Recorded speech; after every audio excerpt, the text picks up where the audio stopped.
All right, so tonight it's really an opportunity just to, ask any questions you may have. I could probably answer most things, but if I can't, I'll be sure to get back to you. Someone's just submitted another question there, so I'll have to try and grab it. If you are submitting a question now, it's probably quicker to put it in the chat rather than putting it in that form online. But I will try and get it. But again, I'm poor at multitasking, so I'll see how I go. So what I thought I'd do is I'd just cover off some basics, okay? So I'm going to go through, obviously this isn't sports specific. Each sport will be slightly different. We'll have slightly, more tailored requirements, but there's still some fairly overlapping principles that are important when it comes to sports nutrition. And this is really about adolescent sports nutrition as well. And so what I wanted to cover is essentially why nutrition matters for adolescent athletes. And top of that list is because adolescents are growing. So they're growing at a rate of knots at that age. And it's really important, particularly when they're doing a lot of sport, that we're keeping the nutrition up to them so that it's not coming at a cost to them later in life. So particularly, there's a real concern around bone health because, adolescents are only putting calcium into their bones up until their early 20s. And so if we're not putting those deposits of calcium in at the right time because the needs are so much higher because they're doing so much exercise, then what's it going to do to them later on? And so that's really important. They're growing at a rate of knots and they also potentially just have much higher needs. So a lot of sports will have a lot of high intensity required. And so getting the right fuel to make sure these athletes are performing at the best is critical. Injury risk and recovery is critical as well. And what we do know is that those that are underfueled are at much greater risk of injury. So it's like 20 to 40%, depending on what the study's looked at. And so you don't want to see a kid or an athlete train all year and then get to the business end of the season and get injured because they're underfueling, because their risk is so much higher when they're underfueled. It manages inflammation. Now, exercise is actually inflammatory to the body. It's a good type of inflammation. But having the right diet and the right nutrition actually helps manage that inflammation at the same time. So the body's natural recovery process is to repair that inflammation. So like when someone does a bit of gym, they're actually ripping the muscle and there's some inflammation involved. And then, good nutrition and recovery helps to improve that. And so good diet can actually help aid that inflammation. And then the last one is that about, we've got to remember that these adolescent athletes are at school. So, they're doing quite a lot of exercise. So some of the athletes I've worked with, they're doing sort of 10, 15 hours of training a week, which is huge. But then, such an important part of their development is the schooling. And so if they're coming to school and they can't concentrate because of their high training loads, because they're underfueled, then, what's it all for if we're then impacting on their education? So what we'll talk about today, again, fairly basic. I'll cover over it, but it's some basics around macro and micronutrients. Like I said, I won't go into depth. This will just be a basic sort of skimming of these concepts. And then I'll talk a little bit about hydration, concussion, body composition, and then a little bit around supplements. And we do have some questions around that as well. So in terms of macronutrients, okay, there's essentially three main ones. There's carbohydrates, protein, and fat. Alcohol is a macronutrient, but with adolescent athletes, we shouldn't be talking about that too much. Now, carbohydrates are the body's preferred fuel source. And I say that knowing that whenever carbohydrates are present, the body won't use other fuel sources. It prefers carbohydrates, particularly for power. So anything that requires power or high intensity carbs are the fuel of choice. Now, it's readily available. When I'm working with athletes, we might dial it in and make it a little bit more precise, depending on the athlete and the sport that we're doing. But generally speaking, you just want to make sure, particularly closer to game day or the event or whatever it may be, that there's a significant amount of carb on their plate, and that will be in the form of some sort of grain, like whether it's rice or pasta or oats, some fruit in there as well. And that is ensuring that their muscles and their liver are topped up with glycogen, which is the body's carbohydrate storage form. And so then we talk about carb timing. So again, this can be very sports specific depending on what the event is, when the event is, whether you're traveling away. But generally, if you've got a little bit of time before the event or the game, you're talking about a fairly carb-rich meal with a mix of protein, might be a rice or a pasta or pizza or sushi or oats or something like that. But as you get closer to the event, we don't want to make the athlete uncomfortable. And so it's something nice and light that they can ingest, whether that's like a drink or a sports drink or a banana or a wrap with a little bit of honey. And so, something that's nice and light, but it's going to just keep their carb stores topped up.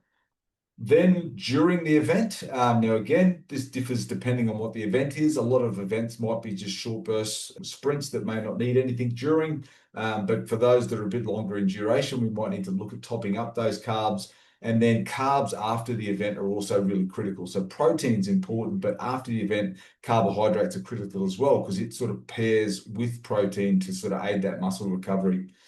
Protein is the other macronutrient, really important. We often think about protein when it comes to muscle, but something I want to highlight to everyone is protein is really important for the immune system. And so, again, we don't want our athletes getting to the back end of the season and they catch, whatever virus or bugs going around and it knocks them out of the grand final or their main swimming event or whatever it may be. And so the immune system is something that's got to be protected with adolescent athletes for a number of reasons is that they can easily get run down if they're underfueled. For female athletes, we tend to see low iron, which then puts their immune system at risk as well. And so protein forms the backbone of the immune system. And so it's really important that they're getting enough protein, not just for muscle, but also for their immune system. Now, it's for athletes that are in weight making sports, we can focus on protein because it can help with weight loss. I know with weight gain, athletes focus a lot on protein. In my opinion, they over focus on protein. If it's someone like I'm thinking footballers that are trying to put on weight, they tend to focus too much on protein at the cost of then carbs and fat. And so just remember, protein is really good for weight loss. When it comes to weight gain, you need protein and we get it to a certain amount, but we don't want too much. You then want to rely on carbs and fat to actually put in that calorie surplus. Good sources of protein, lean meats, dairy. Dairy's, when it comes to muscle gain, it's the number one.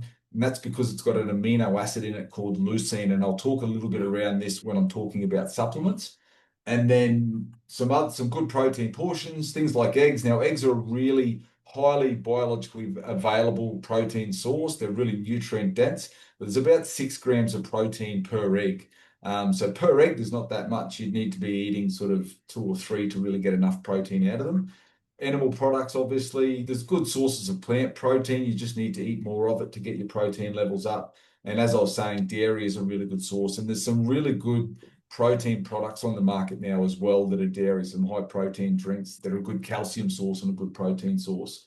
Fats can't be forgotten. Now, fats are really important. They're like our long-term energy source. So I kind of described carbs as the instant energy source. Fat is more that long-term. It's the reserve fuel tank. And so we can get a lot longer energy out of fat. So those really long endurance events, we really tap into fat stores and train the body to use fat effectively. They're really important for carrying certain nutrients, our fat-soluble vitamins around that are also really crucial for our immune system. Hence why it's important not to be doing low fat. And the sources we chase are more your natural plant-based sources, your nuts, avocados, olive oils, oily fish. Think of like your Mediterranean diet. And that then also aids with the anti-inflammatory effect as well. So it helps to manage any inflammation. Now there's some nutrients too. So calcium, like I've sort of mentioned already, is really important for adolescent athletes. And quite often it's the nutrient that we see underfueled. We see not just adolescents, we see adults struggle to get enough calcium in as well. But at 1,300 milligrams is what we're targeting adolescent athletes. And so getting there is something that we do see a lot of athletes struggle with. Iron is the next in line, particularly for female athletes with menstruation. They lose iron, and just the volume of exercise someone's doing, we see a high iron turnover. So getting enough iron is really critical. And as I mentioned earlier, we can see it when someone's immune system's compromised, that quite often iron tends to be playing a role there. And then omega-3 is another one. Now, for any of our footballers or even soccer players or any sport that really is at risk of concussion, we do see omega-3 has a big role to play in that recovery protocol with concussion and trying to improve the recovery process. And then also we've got our zinc and B vitamins. Now, B vitamins are crucial for energy production. So there's, basically every sport we're talking about would, want to utilize that. It's not often we see B vitamin deficiencies unless someone's got some sort of condition where they're not absorbing correctly, like celiac disease, undiagnosed, for example. And then zinc Zinc is important. It's kind of the opposite to iron. So we tend to see deficiencies of iron in female athletes. And men, we don't necessarily see deficiencies too much, but they do have higher needs for it. And again, for those that want to gain weight, zinc is really important. So there's an old saying that says without enough zinc, you shrink. So zinc is important to be getting enough amounts to go with the protein that the athlete's eating. Now, how we approach this with athletes can differ. Okay, so we can be very targeted, and that depends on, I guess, the motivation of the athlete, the level that they're at, how much time that they've got, or we can do the plate method, which can be just as effective, but just not as dialed in. And so this is kind of the approach that I can take with the athletes, depending on where they're at. I'll either talk in plate portions, or we'll dial down and go a little bit more precise. Hydration up here in the tropics is obviously really important. Something, now, this isn't for all sports, but certainly for the vast majority of sports that we work with up here, hydration is critical. And I mean, even swimmers, you think that they wouldn't sweat that much, but they still have big sweat losses. And so we try and calculate sweat losses depending on, the level that the athlete's working at. And we do that because it actually impacts on performance and recovery. And so trying to limit sweat losses as best we can with a good hydration strategy is really important. Now, when it comes to concussion, which is really big now in a lot of sports, being well hydrated going into the event can minimize the risk of concussion. I wouldn't say it prevents, but can certainly minimize the risk. And like being underhydrated can increase the risk of injury as well. So something that we often forget, we rely too much on thirst, but by then it's too late. So having a good plan around hydration is important. And then it also has a big impact on decision making as well. So for those sports where it's pretty fast, touch football, rugby league, where you've got to make quick decisions, being well hydrated is really important. There's most of you in your course, hopefully if you've stepped through the course, there was a lot of resources that I've put together in that. And so there is a bit of a urine color chart that you can use. Just keeping an eye on the color of your urine can often be enough. Now, if you're starting to get down to the bottom of the chart, you're nowhere near hydrated. You should be up here, particularly towards the end of the day, you should almost be clear. You will wake a little bit darker, but as long as you're trying to hydrate effectively through the day, you should certainly be up around the top by the end of the day. Now, body composition and energy balance, this is something that is really important for adolescent athletes, and it can be a real tightrope that we're walking a lot of the time. Body composition in particular, with social media and image conscious athletes, and which is most people in general, this becomes quite a fragile, sort of vulnerable topic for a lot of athletes, or a lot of adolescents, let alone athletes as well. And so particularly for athletes who may need to make weight, or they just need to feel light to perform, then this is an area that really does require the expertise of a sports dietitian to try and help them through it. And so for our clients that are bulking, then we work with them to try and add a calorie surplus. We can do this quite easily, but again, it does take a little bit of motivation. And for athletes or for people that struggle to lose weight, which for most of Australia, that's 2/3 of Australia, that are either overweight or obese, when you're trying to talk to people about trying to put weight on, this can actually be really hard as well, because you're overriding a lot of the systems in the body that are stopping you from eating. And it can be a real challenge. So it does take a bit of a targeted approach. We use a mix of carbs, fat, and protein, but like I was saying earlier, we max out protein at a certain level, and then we lean on carbs and fat to make up for the rest of that calorie surplus. Sleep is a really critical component here, particularly for adolescent athletes. That obviously teenagers tend to go to sleep a little bit later, and they like to sleep in a little bit longer. And there's some evidence that actually supports those time zones. But making sure they're getting good quality sleep and depth of sleep uninterrupted is important for hormone regulation for a lot of that growth. Don't underestimate. I mean, I'm only a dietitian, but certainly I talk to my athletes about the importance of sleep when it comes to putting on muscle. Now, in terms of calculating needs, adolescents are a moving target, and it's really hard. That you've got to be on the ball because they're growing at a rate of knots. And so we would do like an energy calculation for an athlete that potentially 3 months' time is no good to us because they've had a growth spurt.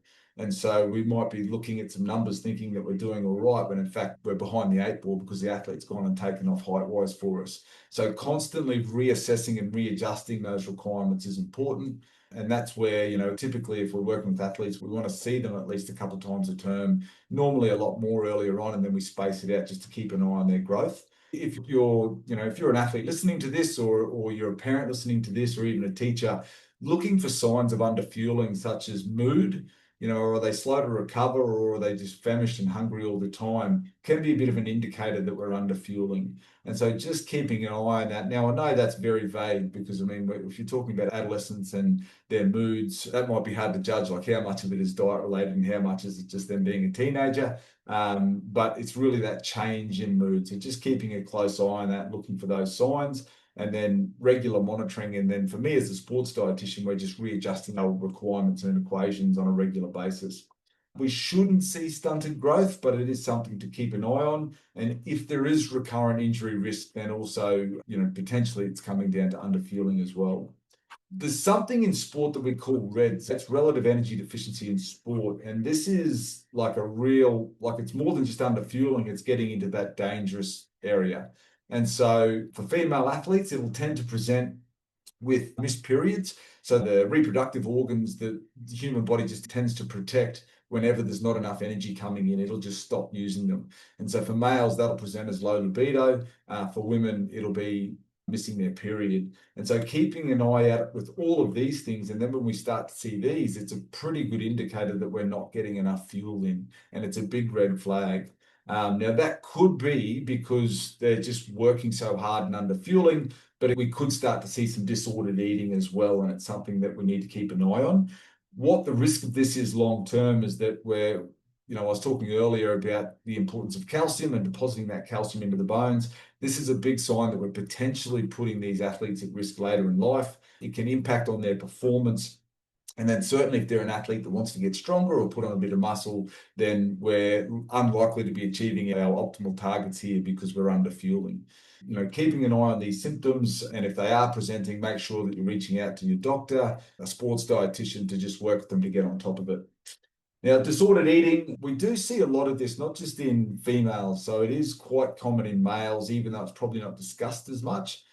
Certainly with social media, it's increasing. But when you've got athletes, or, even if they're not an athlete, if they're a daughter or a friend or colleague or whatever, and they have really strict food rules, they're disordered in terms of their meal pattern, they're not eating regularly, and they're just constantly weight focused, it's really important to get them in touch with support. So like a dietitian that is eating disorder trained, get in touch with their doctor. And it might be that they may not have an eating disorder, but it's certainly worth having a chat early on to your doctor. And if, that is, doctors will have screening tools, they'll ask questions, and then from there they can refer on to either a dietitian, psychologist, or most likely both of them. So a quick check for yourself, okay, if you're underfueled, can you finish training strong? Are you waking up energized? And is your weight stable or trending towards goal? If you're answering yes to at least two of these, it's best to reach out to a health professional. Okay, and just before we finish and I'll get to the questions, I'm going to talk about supplements. And this is something I probably get asked about a lot. I know there's some questions that I've got there about supplements, and I created a resource from it in these courses. The AIS have put a really good guide together. It's called the AIS Safe Supplement Guide, and they've basically broken it down into category A, B, C, and D. Now, A and B, supplements you can use, they've got good evidence behind them. B are emerging but considered safe. C and D are best avoided altogether. And so when it comes to supplements, I'll cover off some key ones, and if anyone's got any questions and it's something I know about, I'll talk about. But creatine is a safe supplement. It's been around for a very long time. It's been very heavily researched. And so its purpose essentially when it comes to sport is just for that little bit extra power. It's also good for brain protection. So there's a use now with creatine when it comes to concussion. It's actually good for older people. So for people with dementia or Alzheimer's, it's a fuel source for the brain. So creatine is a very safe supplement, heavily researched, and it's in that category A for people to use. Teenagers don't need to do loading. So for anyone that's familiar with creatine and they know about that loading protocol when they first start off on it, teenagers don't need to do that. Now, the benefits are for just that extra bit of power. So that little bit of that extra set, that little extra push, That's what creatine's good for. Can increase muscle size. Now, most of that is fluid in the muscle in the short term. Longer term, it's just being able to push yourself that little bit more and you see some muscle gain. And again, as I said, concussion support, very well studied, safe for plenty of use. Now, something I get asked about here all the time is protein powders. Not all athletes, and in fact, probably not many, require a protein powder. You can do it with foods. There's a few areas where a protein powder is quite good, and that is where it might be a meal that you just might struggle to get the protein up. And so when it comes to protein, it's not so much about the total amount you eat in a day, even though that is important. It's about how you spread that protein out over the day. And so I kind of describe protein a bit like a security guard for the muscle, and you need the security on the job for the majority of the time. And so you can't just load up on protein in the evening, have bugger all protein all day, and think that you're going to get the same benefit as if you'd spread that protein out, because the security guard hasn't been on all day. You've slept for 8 hours, 9 hours, 10 hours, and then you haven't eaten much protein through the day. Then you have a big protein meal at night. It's not the same. So it's important to spread that protein out. Where protein powders might be useful is where, let's say, breakfast, where there's nothing that you enjoy that you're actually getting much protein in. So in that instance, you could, have a bit of protein for breakfast, or maybe before bed, or maybe in the afternoon.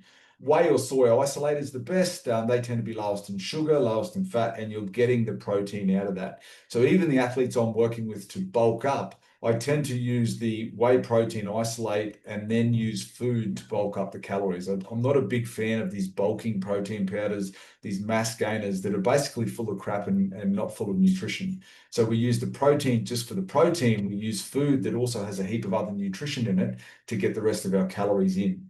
So it does have a purpose, but I can tell you a lot of times it's overused and probably not needed. Now, also, it's important to note there are third-party testing, because the supplement industry is rife with some shady characters. And so there are third-party testing companies that will test a product, and there'll be like a stamp on there, like Informed Sport is one. And that then guarantees you that it's a product that is not full of banned substances. So keep an eye out for that. It is worth the extra $5 or $10 to do that, particularly if you're competing at the higher level.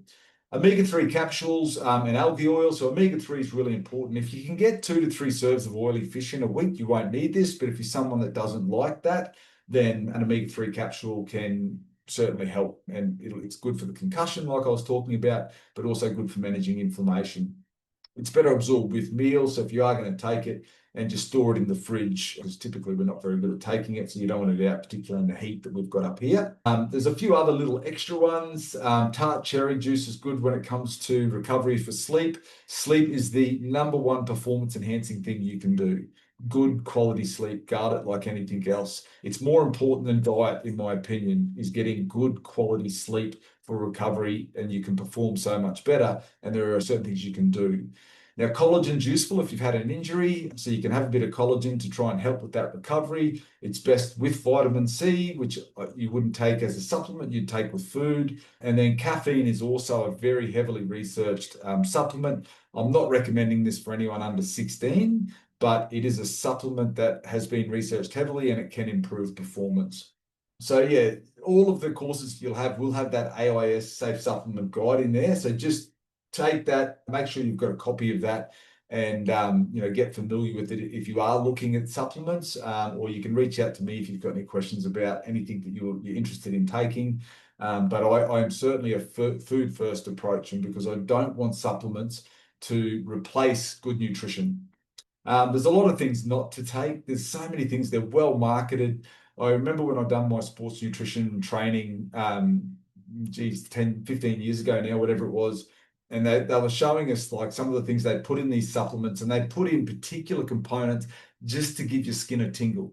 So they'll put in an excessive amount of beta-alanine or niacin or whatever, and it gives your skin a tingle to make it feel like it's doing something. And it's not actually doing anything. It's just there to make it feel like it. So it's a very shady industry. Food first where you can. I'm not against supplements. It's just that they're there to make lots of money when they're kind of trying to mimic the food that we just should be eating anyway. All right. So yeah, you've got that safe supplement list. Make sure you download. If you don't have a copy, just reach out to me and I can send you one as well. All right. So key takeaways: fuel with balanced macros, colorful micronutrients. A really simple guide is to make sure you've got a mix of everything on your plate: some carbs, some protein, a little bit of fat. Always nice and colorful. You want some sort of color at your plate at every time, whether that's berries, salad, vegetables, whatever it may be. Really simple thing to follow is make sure your plate's nice and colorful. Hydrate before, during, and after, particularly up here in the tropics. If you're competing at a higher level, we'll work out.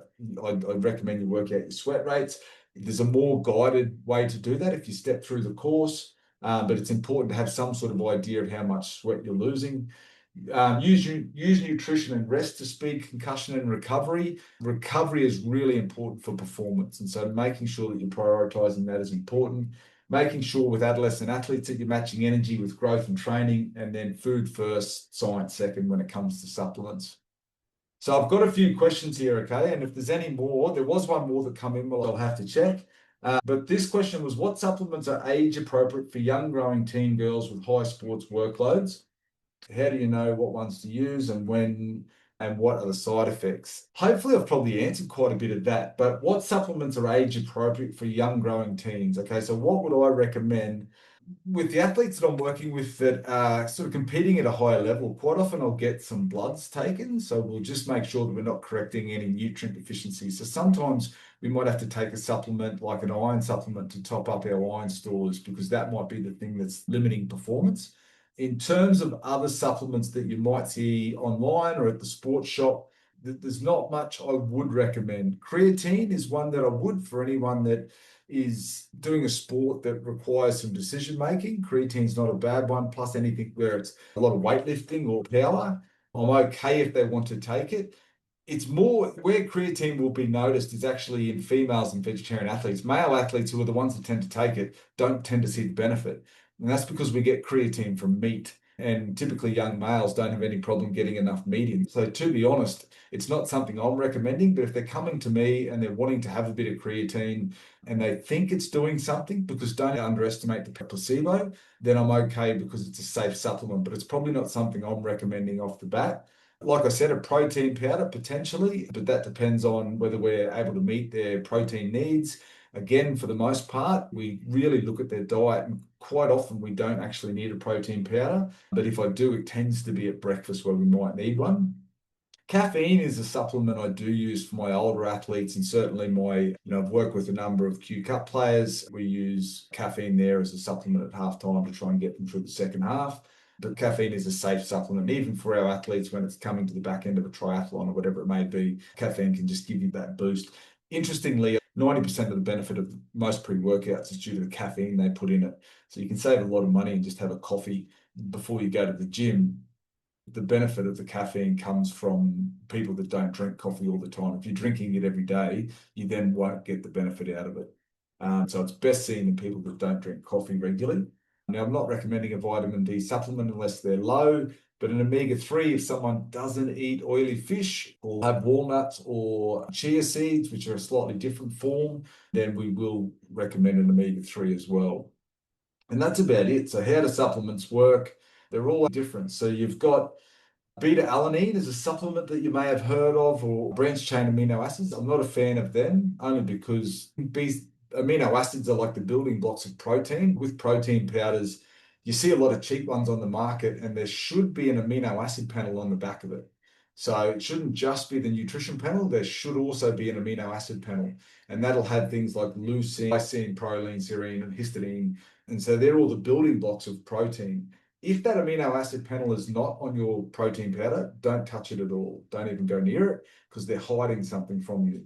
So the amino acid you're looking for in particular is leucine. So this is the rate limiting amino acid muscle synthesis.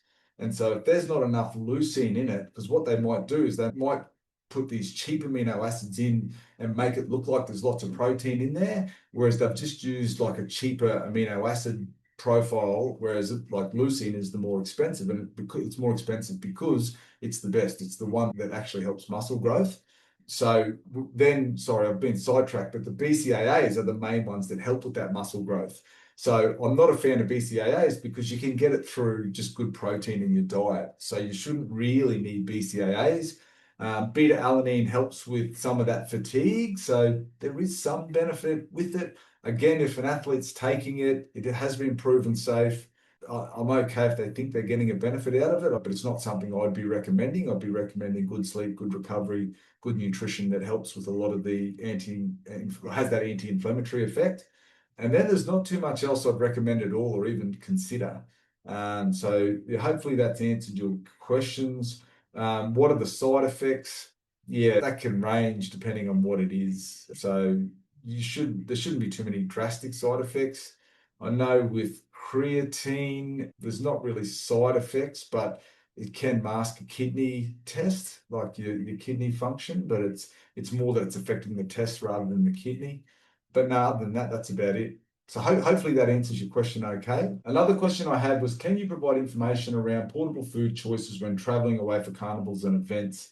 Yeah, there's a lot you can take away, but it also depends on how you prep. Like if you can take an esky away and cool things for a day or so, but like generally you want nice portable carb rich options, yeah, that they can have that are nice and easy to eat, that are easily digestible. And I guess this is probably a good segue into talking about like carbohydrates that are readily absorbed and that may be considered not that healthy, but they're actually pretty suitable for an athlete at a carnival. And so I often talk about sports drinks. It's something that I get asked about quite a bit. Yes, they're full of sugar, but they shouldn't be sold at a petrol station. They should be sold at a sports carnival because that sugar is helping the athlete replenish their carbohydrate stores between events, between games, which is actually really hard to do without easily digestible sugars. So things like a sports drink, I am a fan of for that purpose. They should not be sold in petrol stations, but neither should anything else that's sold there. Things like muesli bars are quite good, trail mix, nuts. So these are good short-term energy sources. What I would say with things like nuts is make sure they're salted because you want to encourage the athlete to be hydrating, just drinking. And so that salt can encourage that drinking. Same with something like beef jerky. You don't want them filling up too much on that, but it's a little bit of protein that's salty. Rice cakes with some peanut butter. Fruit, of course, is a great option. Boiled eggs isn't a bad option. If you've got something that you can cool, you might make some overnight oats with a little bit of yogurt oats or chia seeds and fruit. And then you could, if you're keen, you can make some protein balls or oat balls or something to take away as a nice snack. So hopefully that's given you enough ideas. In the courses that I've created, there's a performance fuel guide, which is actually, it's multiple pages. I forget how many pages, but it's got a whole heap of snack ideas and meal ideas for athletes, and it's got carnival specific stuff in there. So if you haven't found it, reach out to me and I can send it to you, but it hopefully is quite useful for you.